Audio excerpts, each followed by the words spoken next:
महाराष्ट्र के सारे बच्चों को ताकलकर एकेडमी की तरफ से बहुत बहुत बधाई हो बेटा। आप लोग को ये बताते हुए मुझे बहुत खुशी हो रही है कि ताकलकर एकेडमी जो है वो एक बैच अनाउंस कर रहा है जिसका नाम है समर्पण बैच।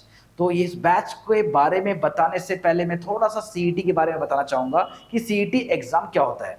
जो भी बच्चा महाराष्ट्र के बेस्ट इंजीनियरिंग कॉलेज से पढ़ाई करना चाहता है तो उस बच्चे को सीईटी का एग्जाम देना पड़ेगा। और कई बच्चे सोचते हैं कि सर सीईटी तो 12th के बाद होता है तो मैं 11th से क्यों स्टार्ट करूं। तो बेटा ये 2 साल आपके लिए बहुत इंपॉर्टेंट है।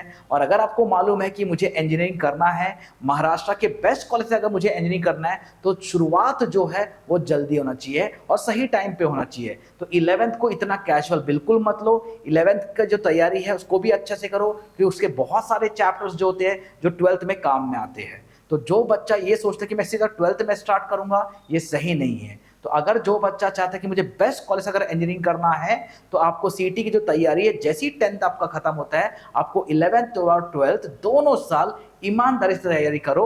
आप सीईटी का जो है आराम से कर सकते हो। अब बच्चे सोचेंगे कि सर सीईटी इतना इंपॉर्टेंट क्यों है। बेटा सीईटी इसलिए इंपॉर्टेंट है क्योंकि महाराष्ट्र जो है एक इकोनॉमिक कैपिटल, जैसे मुंबई है, पुणे इतना अच्छा सिटी है, तो यहाँ पे ज़्यादातर एमएनसी कंपनीज आता है और बच्चों को प्लेसमेंट देता है। तो ऐसे कॉलेज अगर आप इंजीनियरिंग करोगे तो आपको बहुत सारा एक्सपोजर मिलेगा। और सीईटी मेरी बात मानिए एकदम टफ नहीं है।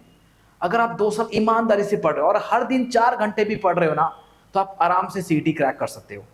तो मेरा ये कहना है आप लोगों से कि अगर आपको सीईटी का रिजल्ट निकालना है तो आपका जो शुरुआत है, जैसे ही आपका 10th का बोर्ड खत्म होता है आपको स्टार्ट कर देना चाहिए। रिजल्ट आपके हाथ में रहेगा। बट ऑफ कोर्स रिजल्ट हाथ में आने के लिए ये भी उतना ही इंपॉर्टेंट है कि आप पढ़ कहाँ से रहे हो, टीचर्स कौन आपको पढ़ा रहे हैं, जिस बुक को आप रेफर कर रहे हो क्या वो सही बुक है या नहीं है, जिस टाइम टेबल को आप फॉलो कर रहे हो वो सही टाइम टेबल है या नहीं है, स्पीड है या नहीं है, ये हर चीज मैटर करता है। अगर ये सारे फैक्टर्स, ये सारे पैरामीटर्स को अगर आप देख के चल रहे हो और सही तरीके से अगर आप पढ़ाई कर रहे हो तो सीईटी आप आराम से क्रैक कर सकते हो।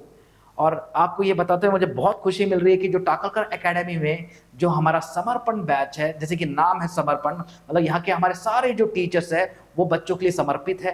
हर बच्चे पे ध्यान दिया जाता है क्योंकि हमें मालूम है कि ये जो 2 साल है आपके बच्चों के लिए बहुत बहुत बहुत क्रूशियल है। तो मैं यही बोलूँगा कि टीचर्स को ईमानदारी से फॉलो करो, जैसा वो बता रहे हैं वैसा पढ़ाई करो। और सबसे इंपॉर्टेंट है रोड मैप बनाओ, प्लानिंग करो और दिमाग में रखो कि यस मेरा एक सीट जो है वो मेरा इंतजार कर रहा है, मैं वहां आके बैठने वाला हूँ। ये डेडिकेशन के साथ, ये पैशन के साथ अगर आप पढ़ना स्टार्ट करोगे तो डेफिनेटली रिजल्ट आ सकता है।